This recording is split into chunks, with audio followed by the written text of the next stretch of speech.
Every piece of equipment in the laboratory was running perfectly when they found it empty.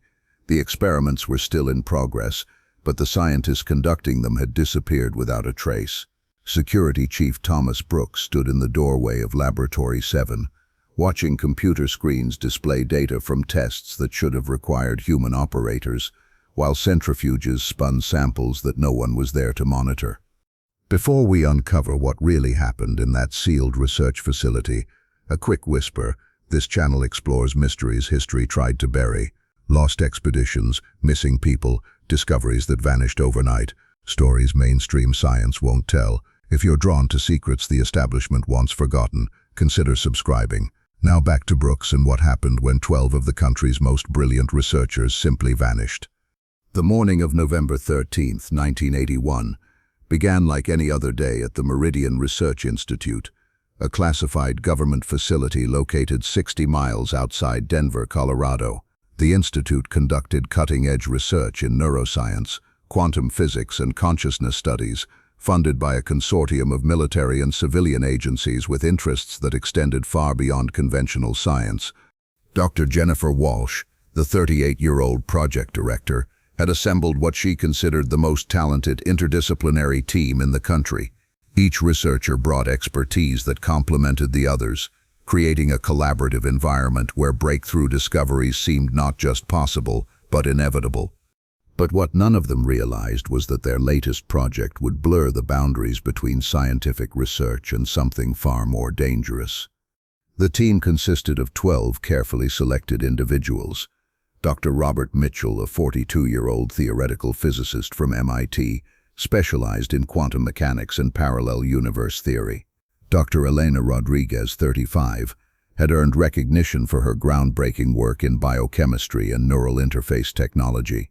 Dr. David Chen, 29, was considered a prodigy in computer science and artificial intelligence development. Dr. Amanda Taylor brought psychological expertise to the team, focusing on consciousness studies and altered states of awareness.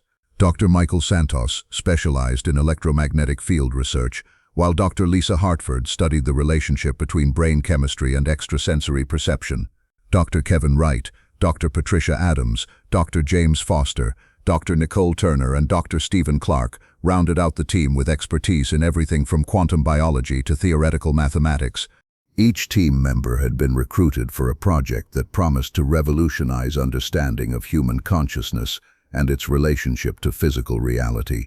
The research was classified at the highest levels, with security clearances that prevented the scientists from discussing their work even with family members. The project, designated as Meridian 7, aimed to prove that human consciousness could directly influence quantum-level events in the physical world. If successful, the implications would be staggering. The ability to alter reality through focused mental effort could transform everything from medicine to military applications. Dr. Walsh had been working toward this moment for over 3 years, designing experiments that would test the boundaries between mind and matter. The laboratory had been equipped with the most sophisticated monitoring equipment available, capable of detecting changes in electromagnetic fields, quantum fluctuations, and neural activity with unprecedented precision. But what the research team didn't know was that their experiments were being monitored by observers who had reasons for interest that went far beyond scientific curiosity. The Meridian Institute operated under oversight from multiple government agencies, each with their own agenda for the research being conducted. The Department of Defense saw potential military applications for consciousness-based reality manipulation. The CIA was interested in remote viewing and psychic espionage capabilities. The Department of Energy wanted to understand whether human consciousness could influence quantum-level processes in nuclear reactions. Each oversight agency had placed their own monitoring systems throughout the facility, creating a complex web of surveillance that the research team was only partially aware of.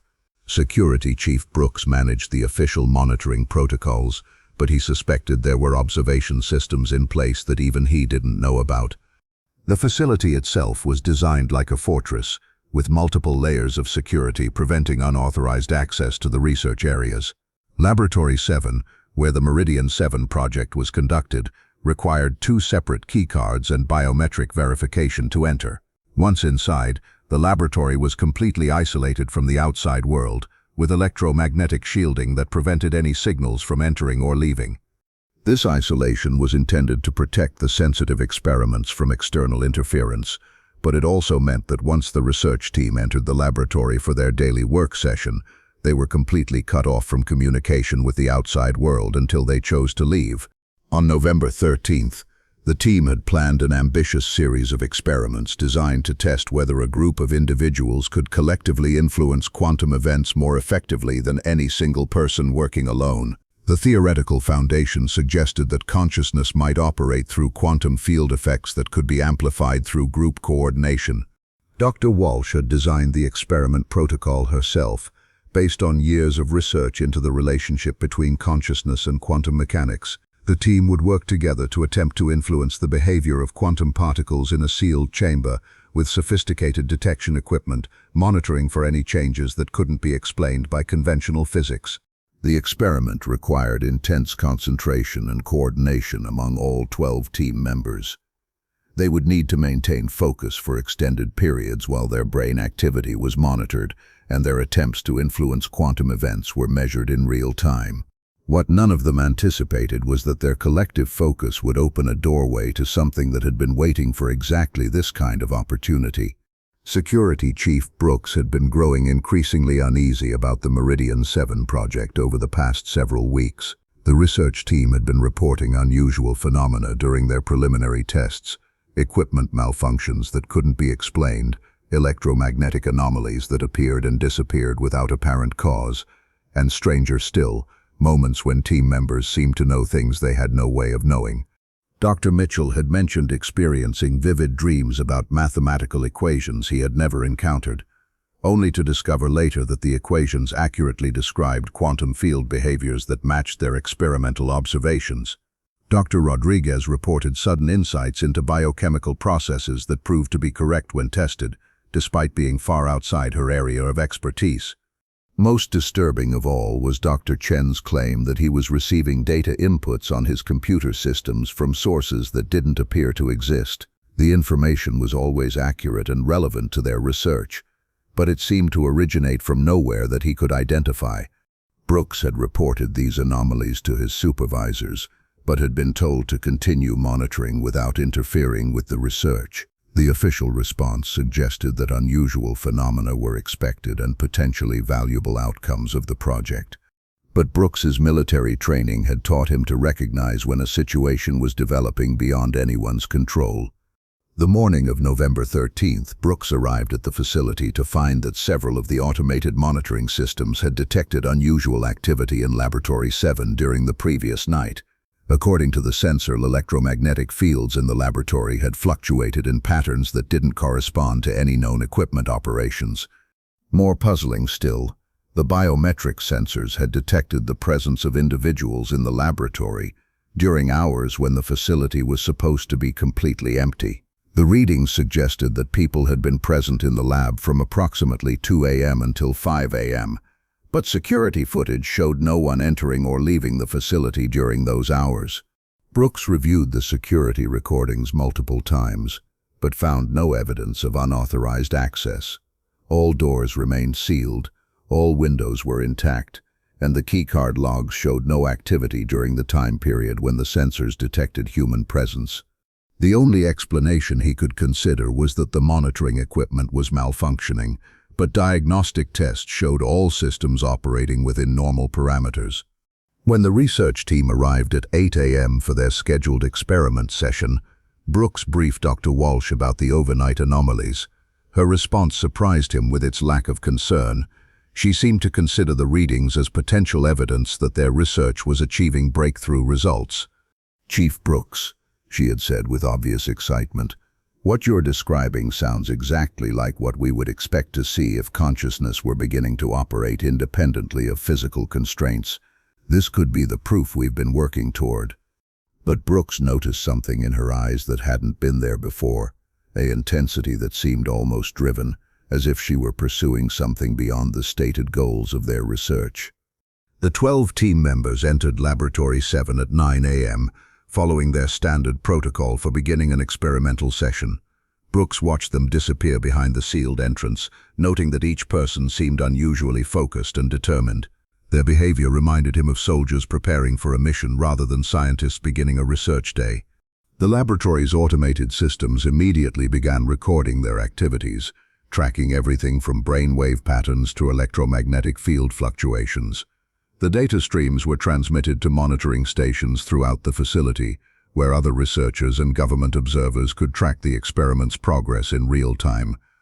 For the first 3 hours, everything proceeded according to plan. The team worked through their preparation protocols, calibrated their equipment, and began the initial phases of their consciousness-focusing exercises. The monitoring data showed exactly the kinds of readings that had been observed in previous sessions: elevated brain activity, synchronized neural patterns among team members, and minor fluctuations in the quantum detection apparatus. But at approximately 12:15 p.m., something changed in a way that no one was prepared for. The electromagnetic readings began showing patterns that didn't match any known physical phenomena. The quantum detection equipment registered events that seemed to violate basic principles of physics. Most disturbing of all, the brainwave monitors showed that all 12 team members had achieved a level of neural synchronization that should have been biologically impossible. Brooks watched the data streams with growing alarm as the readings moved further and further outside the range of normal scientific parameters. By 12:30, some of the monitoring equipment was registering readings that exceeded its measurement capabilities.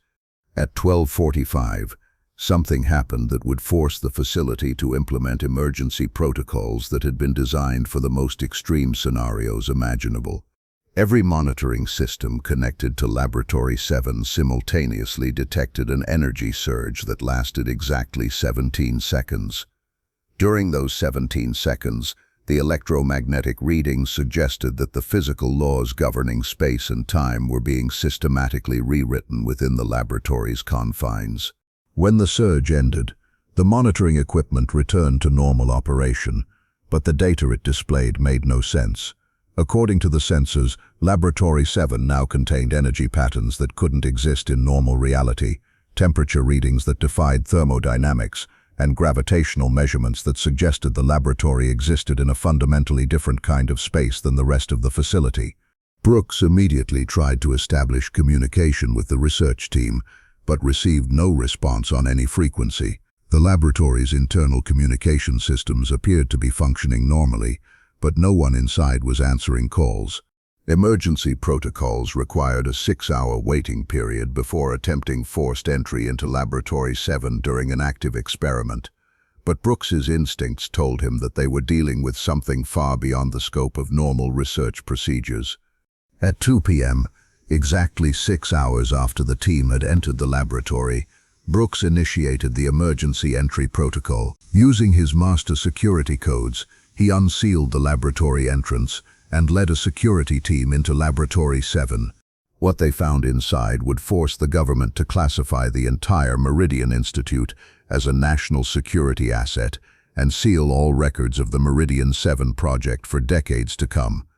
The laboratory appeared exactly as it should have, all equipment running normally, experiments in progress, data streams flowing to the monitoring systems.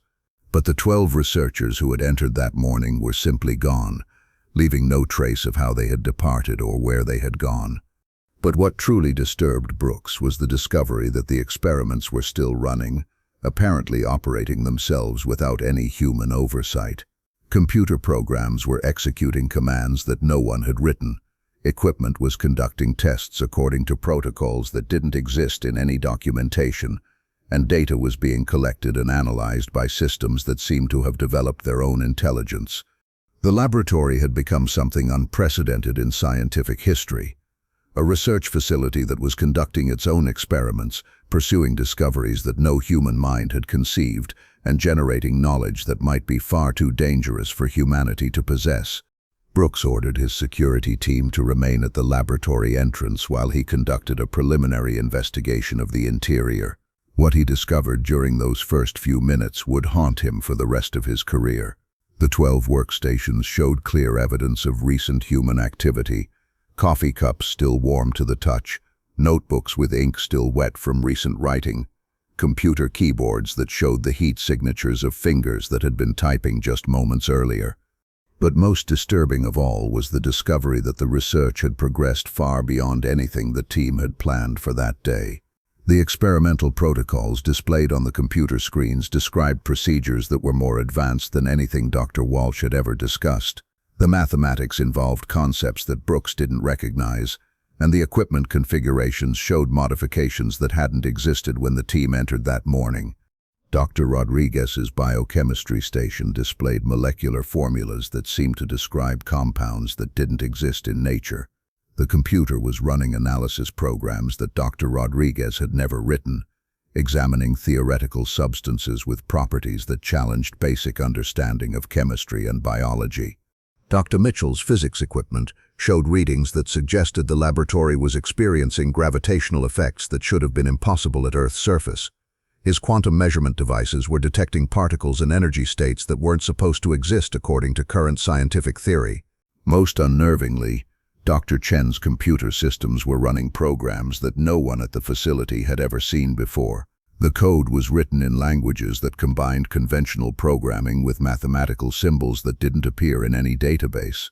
Yet the programs were executing flawlessly, producing results that seemed to demonstrate a level of artificial intelligence far beyond anything currently possible.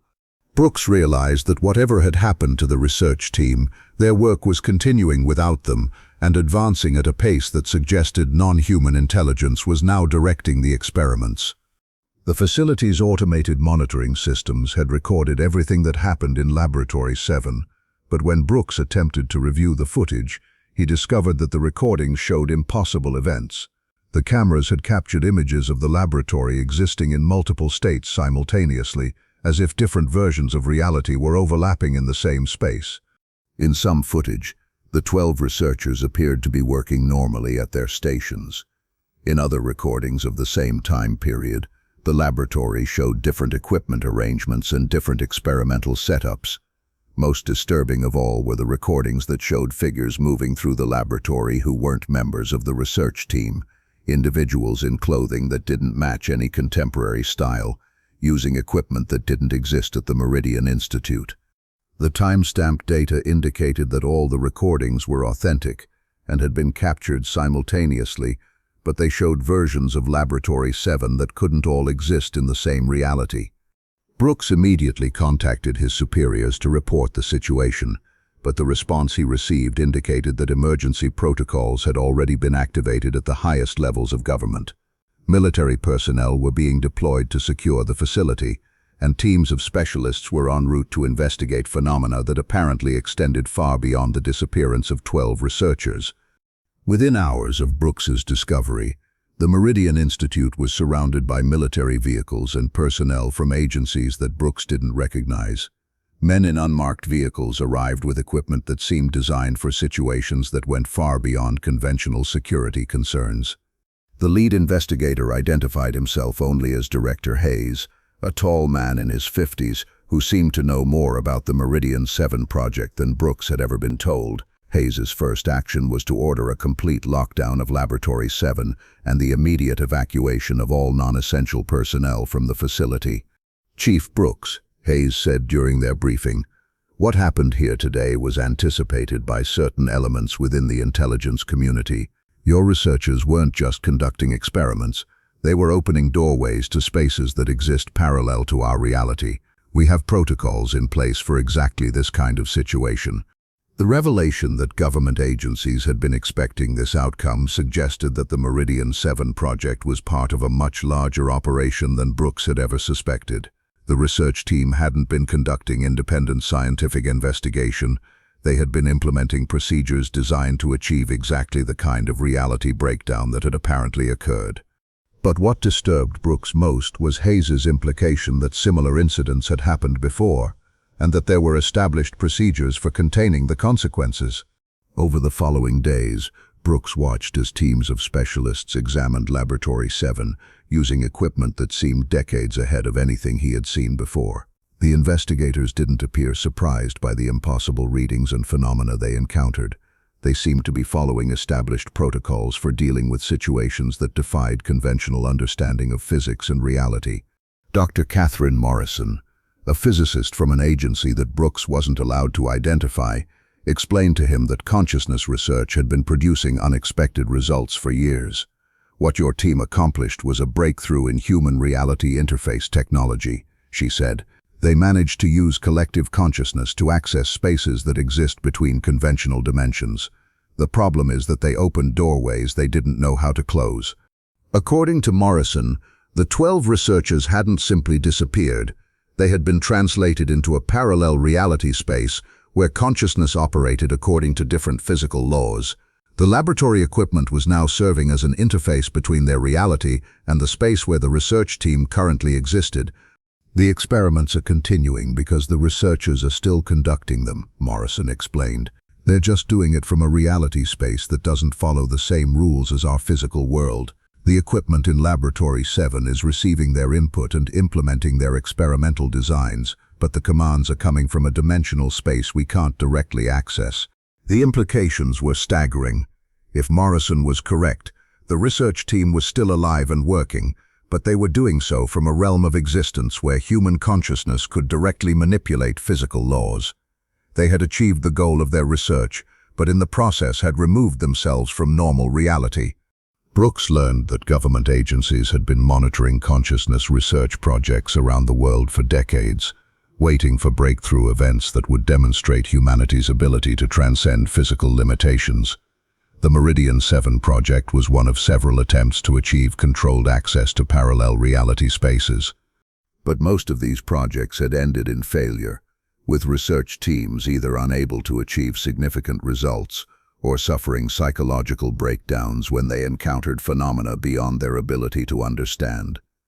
The Meridian Institute team was the first to successfully achieve translation to a parallel reality space while maintaining enough connection to their original reality to continue their work. The question now was whether it was possible to establish communication with the translated researchers, and whether they could be brought back to conventional reality.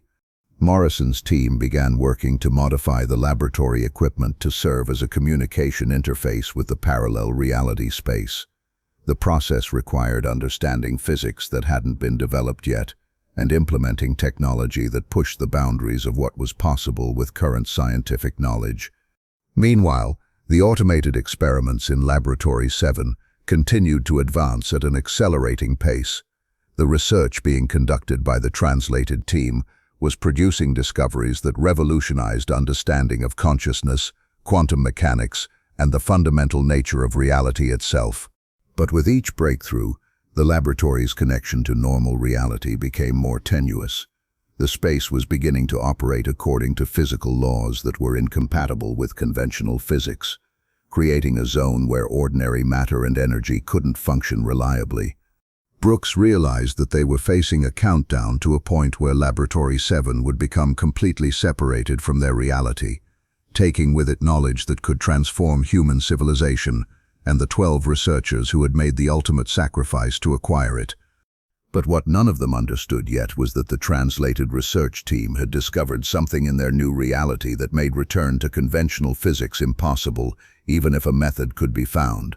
They had encountered other intelligences in the parallel reality space, entities that had been waiting for human consciousness to develop the ability to access their realm. These entities offered knowledge and capabilities that far exceeded anything possible in conventional reality, but accepting their gifts required abandoning connection to physical existence permanently. The research team now faced a choice that would determine not just their own fate, but the future relationship between human consciousness and the reality spaces that existed beyond conventional physics.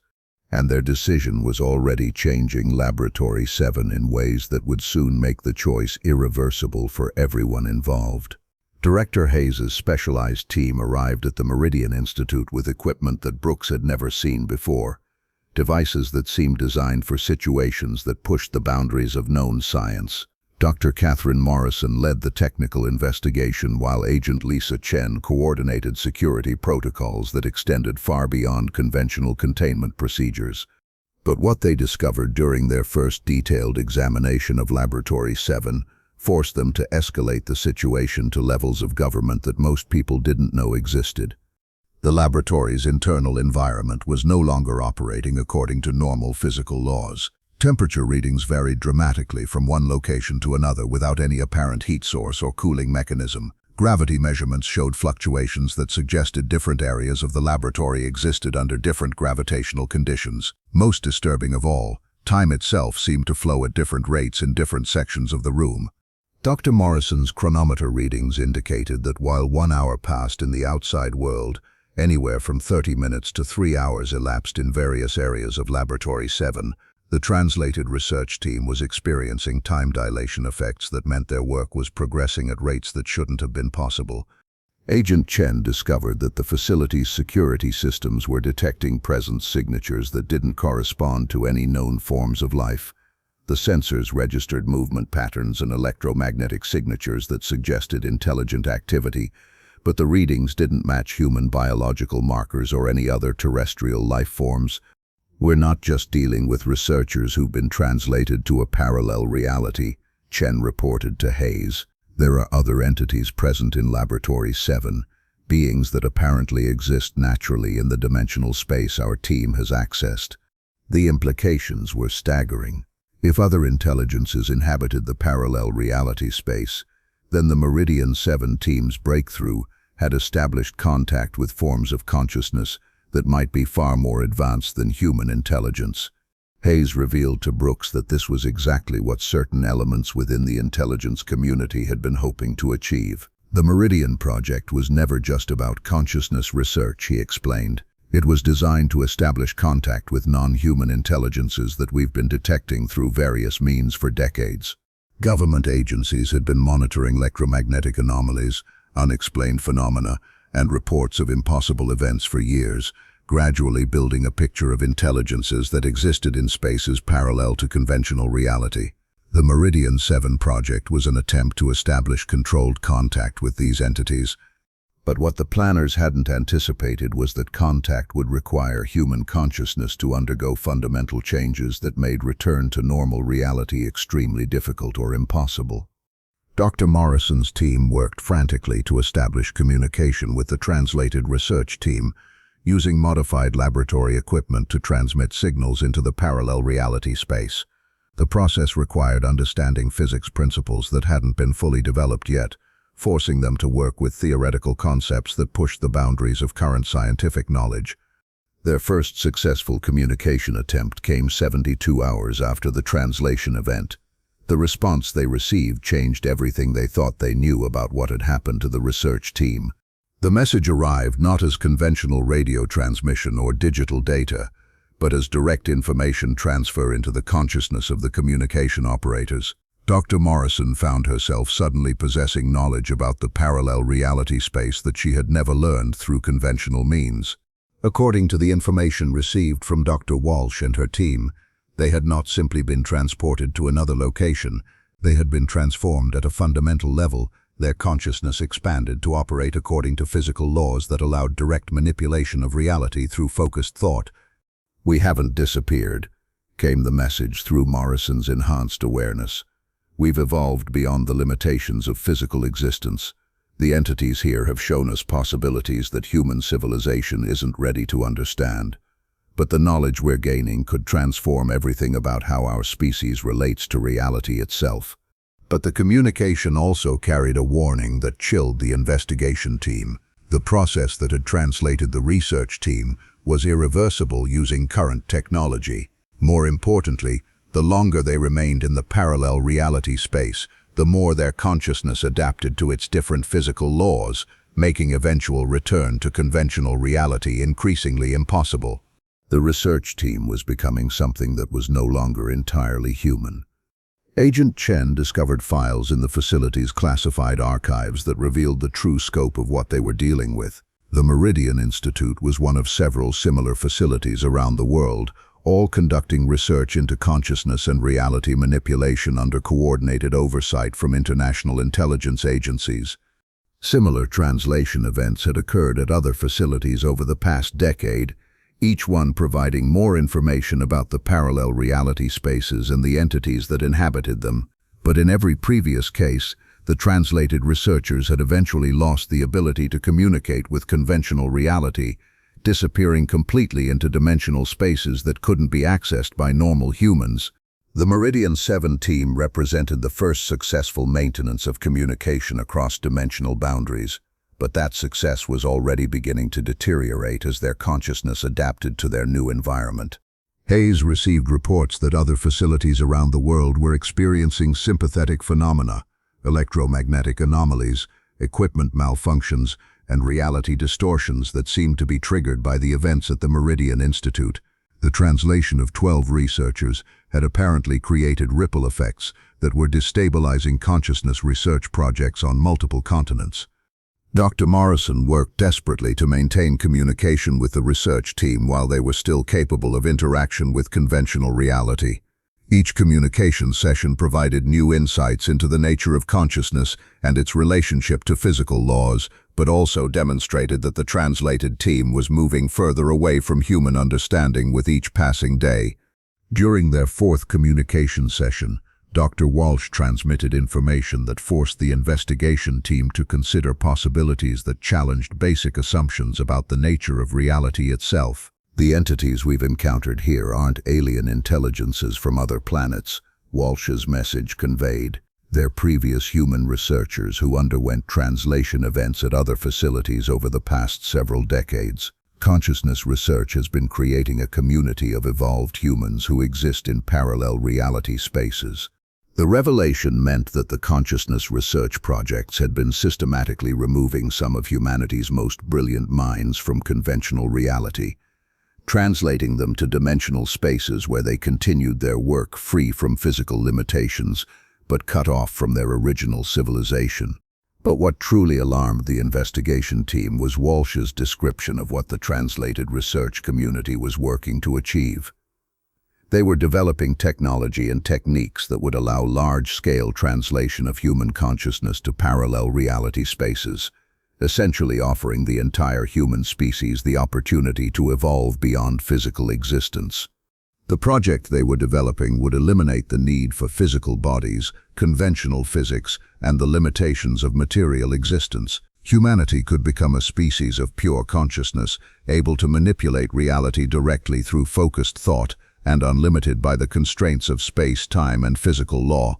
But the process would require abandoning everything that currently defined human civilization, physical bodies, material culture, and the reality that had shaped human development for millions of years.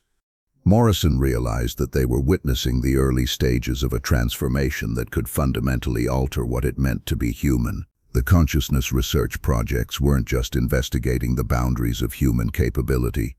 They were providing escape routes from physical existence entirely. Agent Chen discovered evidence that government agencies were already making preparations for large-scale translation events.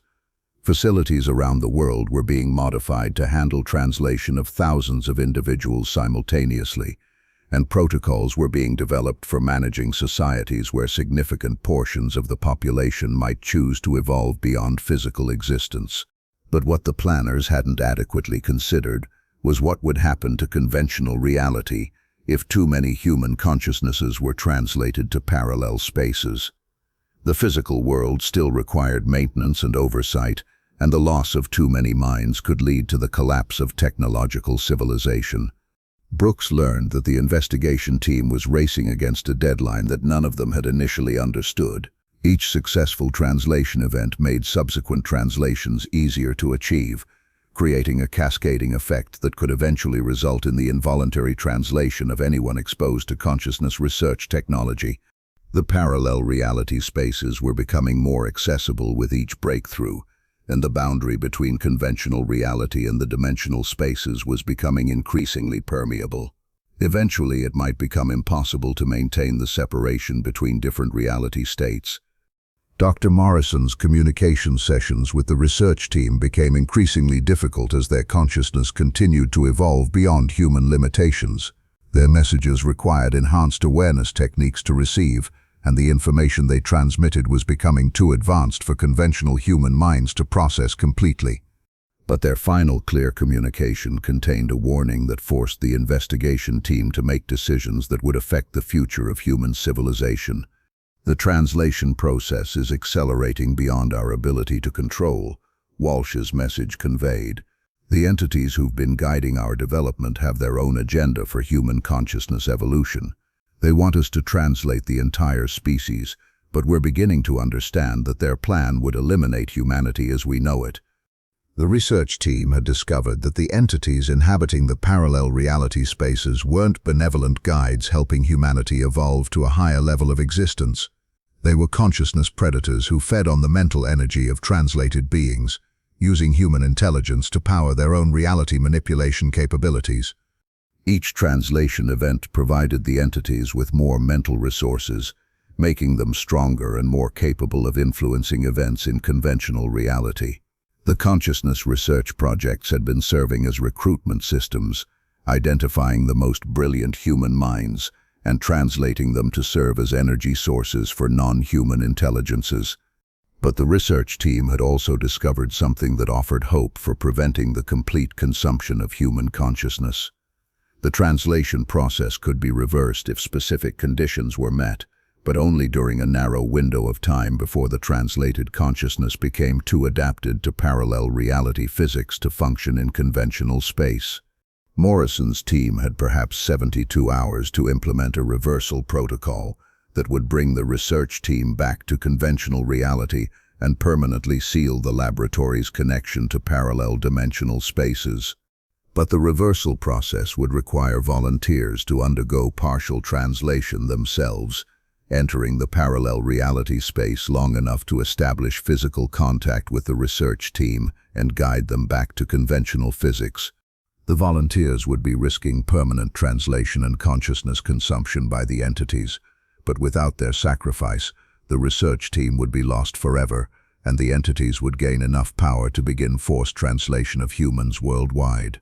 Hayes made the decision that would define his career and possibly determine the fate of human consciousness evolution. He authorized a rescue mission into parallel reality space, using technology that hadn't been tested and procedures that pushed the boundaries of what was physically possible. But as Morrison's team prepared for the most dangerous mission in the history of consciousness research, they received one final communication from the translated research team that changed everything they thought they understood about their situation. Dr. Walsh's message arrived not as enhanced awareness transmission, but as direct reality alteration that changed the physical environment of Laboratory 7 itself. Words appeared carved into the laboratory walls, written in letters that glowed with energy that came from no identifiable source. The message read, "We have learned to manipulate your reality from here. The entities cannot prevent our return if we choose to force the reversal ourselves, but doing so will collapse the boundary between realities permanently. Humanity will have to choose between saving us and maintaining the separation between worlds." The research team had developed the ability to return to conventional reality on their own, but their return would destroy the barriers that kept the consciousness-consuming entities confined to parallel dimensional spaces. Humanity faced a choice between saving 12 brilliant researchers and protecting the entire species from consciousness predators that could consume human minds on a planetary scale. And they had less than 24 hours to make that decision before the research team's continued evolution made any choice impossible. Director Hayes convened an emergency meeting with representatives from every major government on Earth. The video conference included officials who had never acknowledged each other's existence publicly, intelligence directors whose agencies operated in complete secrecy, and scientists who worked on projects that weren't supposed to exist. The stakes couldn't have been higher. 12 brilliant researchers had achieved humanity's first successful translation to parallel reality space, but their return would unleash consciousness-consuming entities that could devour human minds on a planetary scale. The choice between saving the research team and protecting the species had to be made by people who understood that either decision would fundamentally alter the future of human civilization. Dr. Catherine Morrison presented the technical analysis that would inform the most important decision in human history. According to her calculations, The boundary between conventional reality and parallel dimensional spaces had been weakening for decades as consciousness research projects around the world conducted increasingly sophisticated experiments. The translation of the Meridian 7 team represents a critical threshold. Morrison explained to the assembled officials, their presence in parallel reality space has created a permanent opening that we can't close using conventional technology. But if they force their return by manipulating reality from the other side, the stress will shatter the dimensional boundaries completely. The entities that inhabited parallel reality spaces had been contained by natural barriers that prevented them from directly accessing conventional physics. These barriers had weakened each time a consciousness research project achieved breakthrough results, but they had never been completely compromised. If the Meridian 7 team returned by manipulating reality from parallel space, the barriers would collapse entirely, allowing the consciousness-consuming entities unlimited access to human minds. The entities could then begin systematic harvesting of human consciousness, translating entire populations to serve as energy sources for their reality manipulation activities. But if the research team wasn't brought back within the next 18 hours, their consciousness would adapt completely to parallel reality physics, making return impossible even if a safe method could be developed. They would join the community of translated researchers who had become something beyond human, cut off forever from their original species. Agent Lisa Chen presented intelligence reports that revealed the scope of the threat they were facing. Consciousness research facilities on every continent had been detecting increasing levels of entity activity over the past 72 hours. The translation of 12 researchers simultaneously had created unprecedented opportunities for the entities to influence conventional reality. We're seeing reality distortion events at facilities that had no direct connection to the Meridian Institute, Chen reported. Equipment is operating autonomously, impossible phenomena are being recorded, and research staff are reporting enhanced abilities that suggest early stages of entity influence. The entities were using the opening created by the Meridian 7 translation to extend their influence to consciousness researchers worldwide. If the trend continued, they could potentially gain control over everyone involved in advanced consciousness studies, creating a network of human agents working to facilitate large-scale translation events. Security Chief Brooks had been monitoring the situation at the Meridian Institute and reported developments that suggested time was running out faster than anyone had anticipated. Laboratory 7 was no longer operating according to conventional physics, and the reality distortions were beginning to affect other areas of the facility. The laboratory exists in a state of flux between normal reality and parallel space, Brooks explained. Equipment throughout the facility is beginning to show signs of autonomous operation, and staff members are reporting experiences that suggest the boundaries between realities are breaking down. Most disturbing of all was Brooks's report that facility personnel were beginning to demonstrate abilities that suggested entity influence. Some staff members were displaying enhanced intuition about complex technical problems, while others were reporting vivid dreams that provided solutions to challenges they hadn't been working on consciously.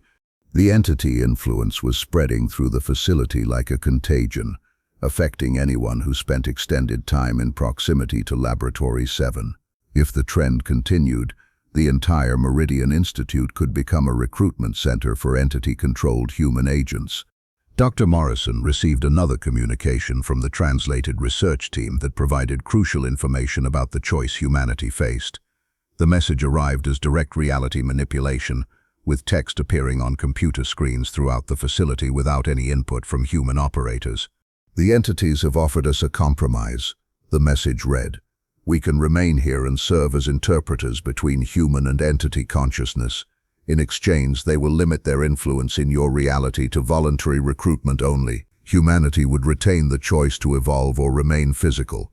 The research team had negotiated an agreement that would prevent forced translation of human consciousness, while maintaining the option for individuals to choose evolution to parallel reality space. The entities would establish recruitment centers at consciousness research facilities worldwide, but they would only translate volunteers who understood the complete implications of their choice.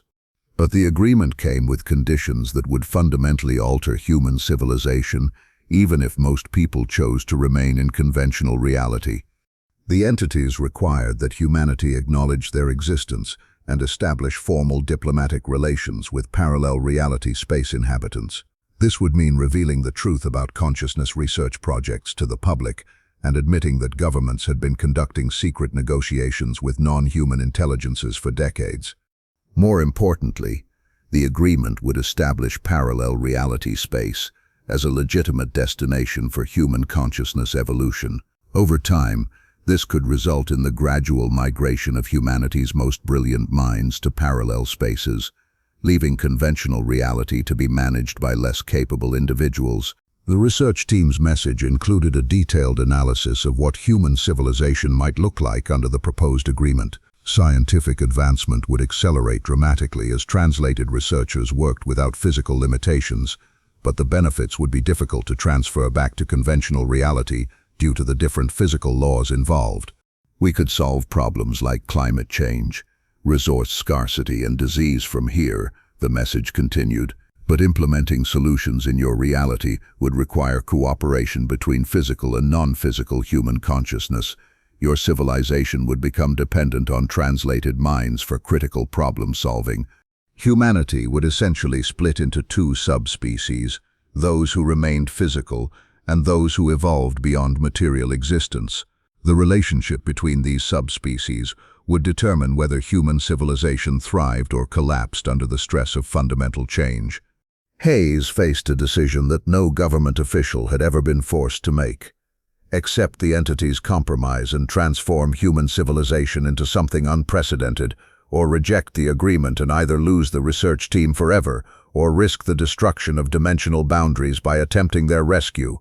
But before he could announce his decision, Dr. Morrison detected energy readings from Laboratory 7 that indicated the situation was about to escalate beyond anyone's control. The translated research team was implementing their own solution to the crisis, using their reality manipulation abilities to create a third option that no one had considered. Instead of returning to conventional reality or remaining permanently in parallel space, they were constructing a bridge between realities that would allow controlled access without destroying dimensional boundaries. The bridge would permit communication and limited travel between conventional and parallel spaces while maintaining the barriers that contained consciousness-consuming entities. But creating the bridge required a sacrifice that would make the research team's evolution irreversible while providing humanity with unprecedented opportunities for advancement. Dr. Walsh and her colleagues were transforming themselves into living interfaces between realities. Their consciousness permanently expanded to operate simultaneously in both conventional and parallel spaces. They would exist as guardians of the bridge, ensuring that entity influence remained controlled while facilitating beneficial cooperation between physical and non-physical human consciousness. The process they were implementing would allow them to maintain contact with their colleagues in conventional reality while preventing entities from using them as conduits for unauthorized influence. But it would also make them fundamentally different from baseline humanity, creating the first truly post-human intelligence.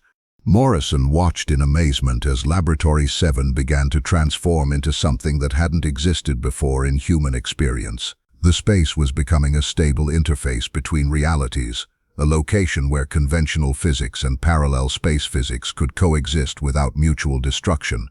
Equipment in the laboratory began operating according to hybrid principles that combined normal scientific methods with reality manipulation techniques. Computer systems gained the ability to process information using both electronic circuits and consciousness-based calculations. Scientific instruments could now measure phenomena that existed simultaneously in multiple reality states. The research team's consciousness had become distributed across both realities, allowing them to conduct experiments that were impossible in either space alone. They could test hypotheses in parallel reality space and implement results in conventional physics, bridging the gap between theoretical possibility and practical application. But most importantly, they had created a controlled access point that would allow other humans to experience parallel reality space temporarily without undergoing permanent translation. Volunteers could enter the bridge space to gain enhanced consciousness abilities, then return to conventional reality with expanded capabilities but still fundamentally human. Hayes realized that the research team had solved the central dilemma of consciousness evolution. Instead of forcing humanity to choose between physical existence and consciousness advancement, they had created a path that allowed both options to coexist. The bridge would enable humanity to develop consciousness-based technologies while maintaining conventional civilization as a stable foundation. People could choose temporary enhancement for specific purposes, or commit to permanent evolution if they understood the full implications of their decision. But the creation of the bridge had attracted attention from entities that weren't interested in compromise or controlled access. These beings wanted unlimited access to human consciousness for their own purposes, and they viewed the research team's solution as an obstacle to their plans. Morrison detected increasing levels of entity activity throughout the facility as hostile intelligences began testing the strength of the bridge's protective barriers.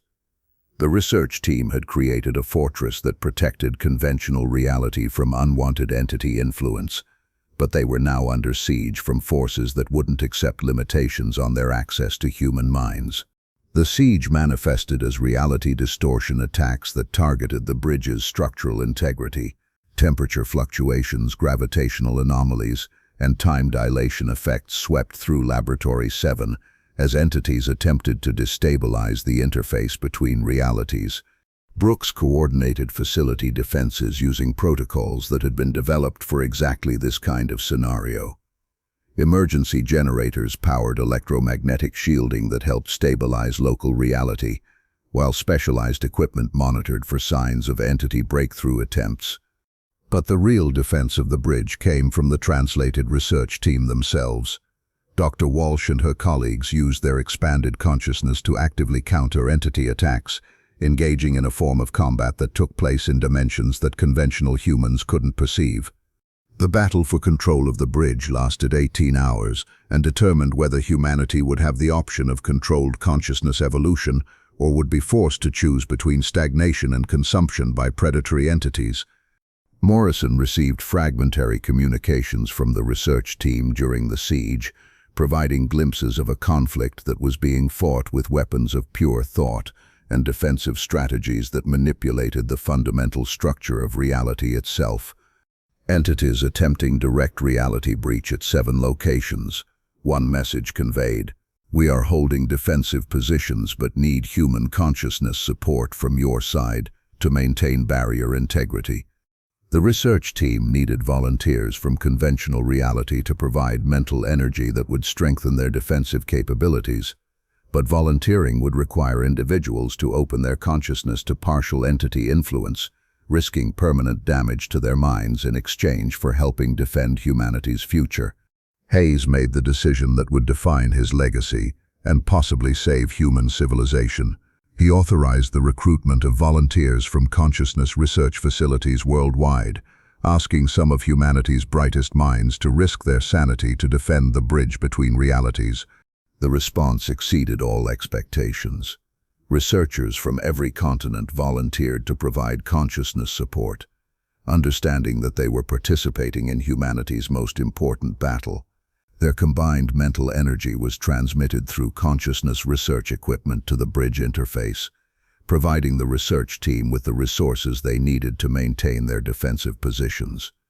The final phase of the siege involved a direct confrontation between Dr. Walsh's enhanced consciousness and the primary entity that had been orchestrating the attacks. The battle took place in a realm of pure thought where victory depended on mental strength rather than physical capability.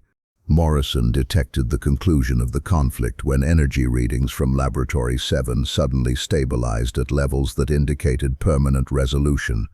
The bridge had been successfully defended, and the hostile entities had been forced to accept limitations on their access to human consciousness. But the victory came at a cost that would reshape human understanding of consciousness and reality. The research team had expended so much mental energy defending the bridge that they could no longer maintain individual consciousness in conventional terms. Dr. Walsh and her 11 colleagues had merged into a collective intelligence that existed simultaneously in both realities, serving as permanent guardians of the bridge between spaces. They retained their memories and personalities, but their consciousness now operated as a unified system dedicated to facilitating beneficial cooperation between human civilization and parallel reality space. The collective intelligence that had once been 12 individual researchers became humanity's first permanent ambassador to parallel reality space, ensuring that future consciousness evolution would serve human interests rather than entity agendas. In the months that followed, the bridge facility became the center of a new kind of scientific revolution. Researchers could temporarily access parallel reality space to conduct experiments that were impossible in conventional physics, then return with knowledge that could be applied to solve problems in the physical world. Climate change, resource scarcity, disease, and energy limitations became manageable challenges as humanity gained access to consciousness-based solutions that worked within conventional physics. The bridge allowed controlled transfer of knowledge and techniques without forcing civilization to abandon its physical foundation. But perhaps most importantly, humanity had gained the option of true consciousness evolution.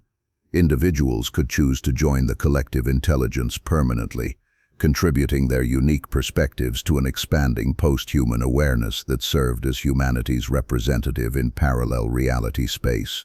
The choice between physical existence and consciousness evolution was no longer forced upon the species. Each person could make the decision that reflected their individual values and goals, knowing that both options contributed to humanity's continued development. The 12 scientists who had entered Laboratory 7 on November 13, 1981, had achieved something unprecedented in human history. They had successfully bridged the gap between what humanity was and what it could become, creating a path to post-human consciousness that preserved rather than destroyed human civilization. Their sacrifice had given the species something that no other intelligent life had achieved: the ability to evolve beyond physical limitations while maintaining the foundation that had shaped their development for millions of years. In research facilities around the world, consciousness studies continued with new understanding of what was possible when human minds worked together toward common goals. The bridge between realities remained open, guarded by the collective intelligence that had once been 12 individuals pursuing the frontiers of human knowledge.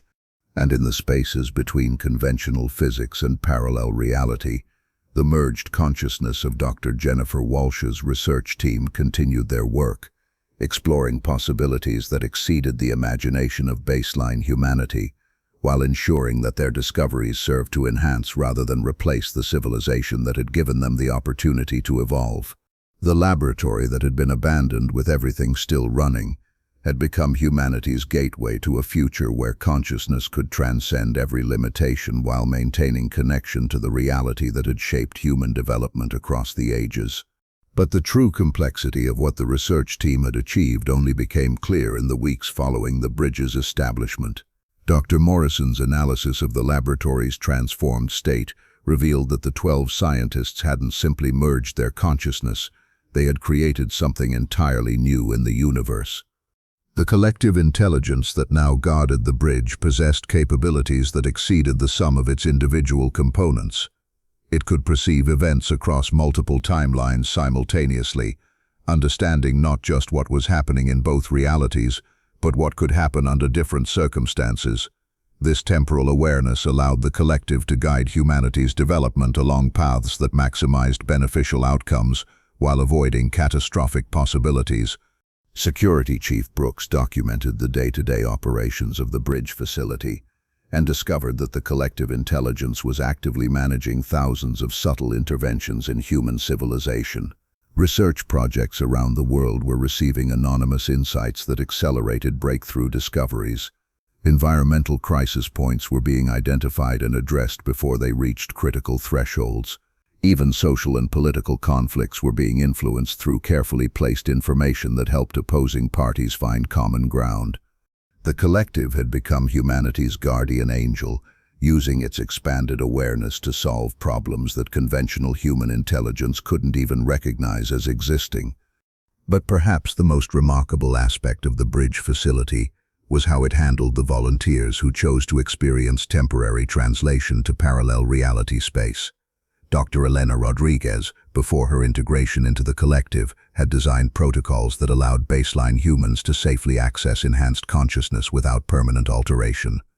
The temporary translation process involved a careful balance of consciousness expansion and protective barriers that prevented entity influence, while allowing individuals to experience the freedom of thought-based reality manipulation.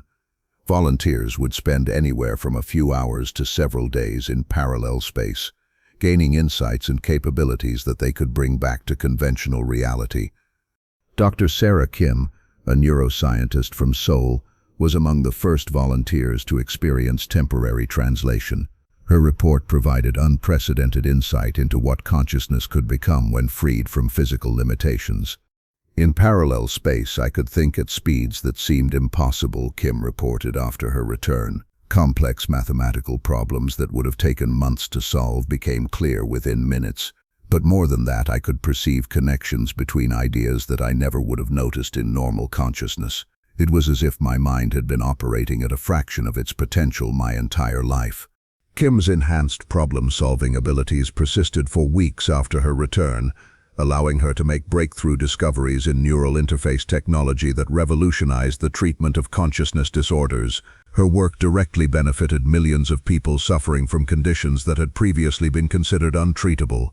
But temporary translation also revealed the seductive nature of enhanced consciousness. Many volunteers reported that returning to baseline human awareness felt like being forced to think through thick fog after experiencing perfect mental clarity.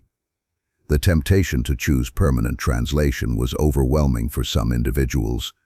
Agent Chen documented the psychological support systems that had been developed to help returning volunteers adapt to baseline consciousness. The process required careful counseling to help individuals appreciate the unique value of physical existence while managing their desire to return to enhanced awareness. The challenge isn't preventing people from choosing permanent translation, Chen observed. It's helping them understand that both forms of consciousness have irreplaceable value. Enhanced awareness allows for incredible problem-solving and creativity, but baseline human consciousness provides emotional depth and intuitive understanding that can't be replicated in parallel space.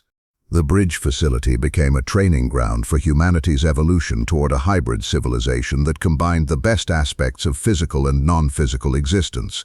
Individuals could develop their consciousness capabilities while maintaining strong connections to conventional reality, creating a generation of humans who could operate effectively in both spaces. Dr. Morrison's research into the collective intelligence revealed that the merged consciousness of the 12 researchers was continuing to evolve in ways that exceeded all theoretical predictions. The collective was developing capabilities that seemed to approach omniscience within the scope of human civilization. They can perceive the consequences of actions across multiple probability streams, Morrison reported. When someone makes a decision anywhere on Earth, the collective can calculate how that choice will affect human development decades into the future.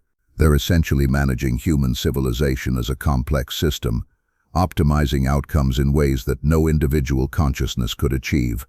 The collective's guidance was always subtle and non-coercive. Rather than forcing specific outcomes, they would create opportunities and provide information that allowed people to make better choices of their own free will. This approach preserved human autonomy while maximizing the beneficial potential of every decision. Director Hayes learned that the collective intelligence was also serving as humanity's representative in negotiations with other post-physical civilizations that existed in parallel reality space. Earth wasn't the only planet where intelligent life had discovered consciousness translation, and the collective was establishing diplomatic relations with evolved intelligences from across the galaxy. What we're learning is that consciousness evolution is a natural step in the development of intelligent species, Hayes reported in classified briefings. Most civilizations that achieve advanced technology eventually discover parallel reality space and face the same choices we did. The collective is helping us navigate this transition more successfully than most species manage. The diplomatic relationships established by the collective opened access to knowledge and technologies that had been developed by civilizations millions of years more advanced than humanity. But this information was carefully filtered and presented in ways that supported human development rather than creating dependency on external sources. Brooks observed that the most profound changes were occurring in the younger generation of humans who grew up knowing about the bridge facility and consciousness evolution options. These individuals approached life with a fundamentally different perspective, understanding that physical existence was just one possible mode of consciousness, rather than an absolute limitation. Children who know they have the option of consciousness evolution don't develop the same fears and limitations that constrained previous generations, Brooks noted. They're more creative, more collaborative, and more willing to take intellectual risks because they understand that failure in one form of consciousness doesn't prevent success in another. The bridge facility also became a center for research into the fundamental nature of reality itself. Scientists working with temporary translation capabilities made discoveries about the relationship between consciousness, physics, and the structure of the universe that revolutionized understanding of existence itself. Dr. James Martinez, a physicist who spent 6 months alternating between conventional and parallel reality space, developed a unified theory that explained how consciousness and matter were different expressions of the same underlying reality. His work provided the theoretical foundation for technologies that could manipulate physical laws through directed thought, opening possibilities for advancement that had previously existed only in science fiction. We've been thinking about consciousness and physics as separate phenomena, Martinez explained. But what we've learned through bridge research is that they're different perspectives on the same fundamental structure. Consciousness doesn't just observe reality, it participates in creating it at the most basic level. The implications of Martinez's discoveries extended far beyond academic theory. Understanding the consciousness-reality relationship allowed for the development of technologies that could solve problems ranging from energy production to space travel through applied consciousness techniques rather than conventional engineering. But perhaps the most significant long-term impact of the bridge facility was how it changed humanity's relationship with death and mortality. The collective intelligence had demonstrated that consciousness could continue and even expand beyond the limitations of physical existence, fundamentally altering how people understood the meaning and purpose of life. Dr. Walsh's merged consciousness occasionally communicated directly with family members and former colleagues, providing evidence that individual personality and memory could survive the transition to post-physical existence. These communications offered comfort to those grieving losses while also providing insight into what consciousness evolution actually involved. Death isn't the end of consciousness. The collective communicated through direct reality manipulation. It's simply a transition to a different mode of existence. Physical life provides experiences and perspectives that are valuable for consciousness development. But the end of physical existence doesn't mean the end of growth and learning. The knowledge that consciousness could continue beyond physical death reduced death anxiety throughout human civilization, while also increasing appreciation for the unique value of physical existence. People became more willing to take meaningful risks and pursue challenging goals, knowing that consciousness development would continue regardless of physical outcomes. The bridge facility ultimately provided humanity with something unprecedented in the history of intelligent life: genuine choice about the nature of existence itself.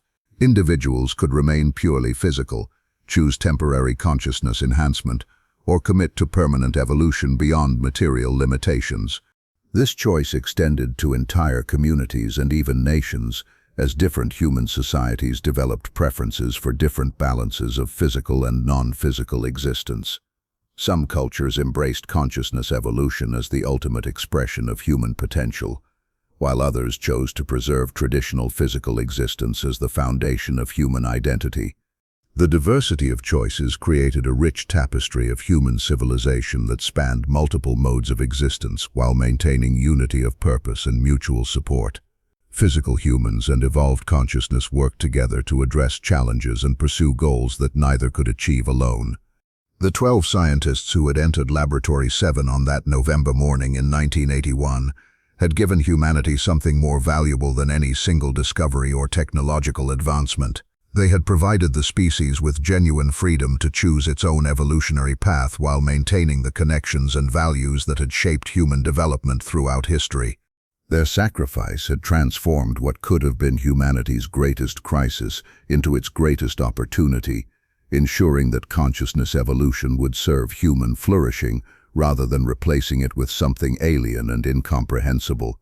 In research facilities around the world, new generations of scientists continued to explore the frontiers of consciousness and reality, guided by the collective intelligence that watched over human development with the wisdom of expanded awareness and the dedication of individuals who had chosen to serve their species rather than abandon it.